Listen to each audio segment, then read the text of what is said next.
Hello दोस्तों, देखिए कल सुप्रीम कोर्ट में यानी कि 22 तारीख को सोमवार को सुप्रीम कोर्ट में सुनवाई होनी है और सीजेआई सर ने कहा था कि दोपहर तक इस मामले को अच्छे से सुना जाएगा और कोशिश करेंगे कि दोपहर तक एक कंक्लूजन निकाल कर दें।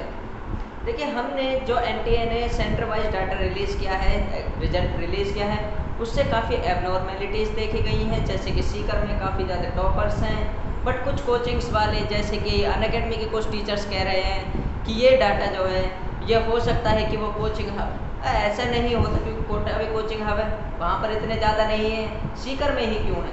तो ये चीज़ें काफ़ी एबनॉर्मेलिटीज़ दिखाती हैं। और मेन चीज़, काफ़ी टीचर्स जो हैं ये कहेंगे मेटा एआई का यूज़ कर रहे हैं, वो कह रहे हैं कि एआई से पता लगा रहे हैं कि ये डाटा में कोई एबनॉर्मेलिटी नहीं है, नियरली पिछले साल से एक जैसा ही। मैं उनसे कहता हूँ एआई से अपनी फ़ोटो निकलवा कर देख लीजिए, फ़ोटो नहीं निकलेगी।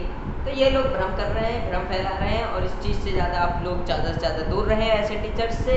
और सबसे पहले कल जो सुनवाई होनी है उससे रिलेटेड आपसे कुछ बात करना चाहूँगा।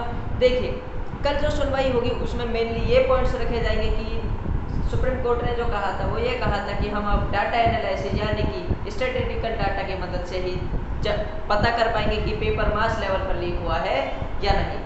तो इसी चीज़ को देखते हुए कल हमने जो डाटा वेरीफाई किया है, हमारे पास वेरीफाइड डाटा है काफ़ी, हम उसको भी कोर्ट में जमा करेंगे।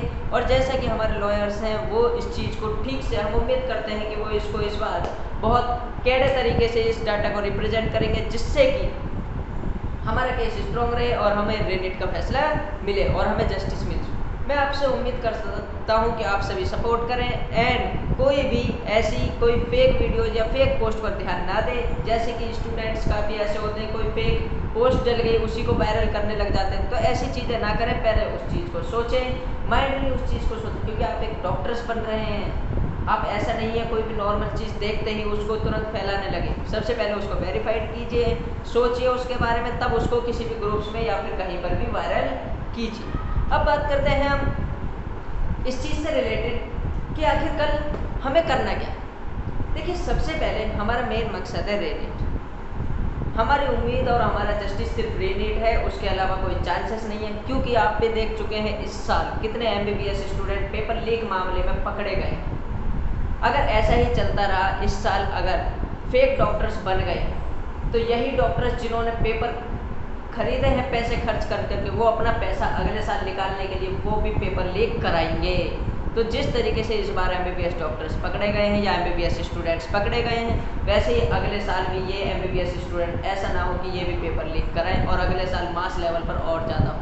तो इस चीज़ को रोकने के लिए, ऐसे फेक डॉक्टर्स को रोकने के लिए हमें रेनेट कराना होगा।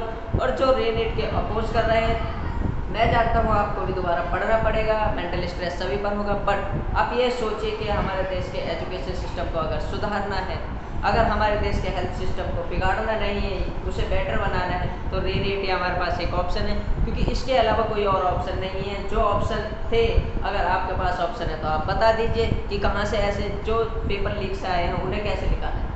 देखिए, पेपर लीक कैसे भी हो सकता है, ज़रूरी नहीं जिस स्टूडेंट को पेपर मिला उसके कम मार्क्स आए तो उस पेपर लीक नहीं। उसे जिसने सॉल्व करा है, क्या पता वो किसी कोचिंग इंस्टीट्यूट के टीचर हो, या क्या पता वो कोई एक बेस्ट इंजीनियर्स हो जिनका माइंड बहुत फास्ट हो। क्योंकि देखिए, पूरा पेपर वही सॉल्व करा सकता है जिसने पूरे तीनों सब्जेक्ट पढ़ सके। मान लीजिए 6-7 लोग भी मिलकर आते हैं, तो वो भी पढ़े हुए होंगे, बिना पढ़े तो वो क्वेश्चन सॉल्व नहीं कर सकते। अब कोई ये कहते कि ऑनलाइन सेम क्वेश्चन इस पेपर के ऑनलाइन नहीं निकल सकते थे।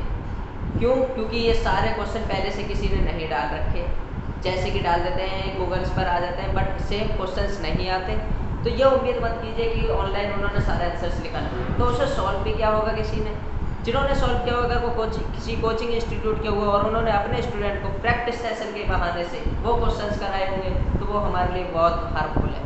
क्योंकि अगर उन्होंने 20 से 30 क्वेश्चंस भी, या फिर मान लीजिए 10 क्वेश्चंस भी करा दिए मिनिममली प्रैक्टिस सेशन में, तो वही 2 क्वेश्चन 40,000 रैंक का डिफरेंस लाती है नियरली। तो उस चीज़ को रोकने के लिए हमें ये रेनेट कराना होगा। और मैं प्रे करता हूँ, रिक्वेस्ट करता हूँ सीजेआई सर से भी, सुप्रीम कोर्ट से भी, कि वो हमें जस्टिस दें और रेनेट करा कर ही माने।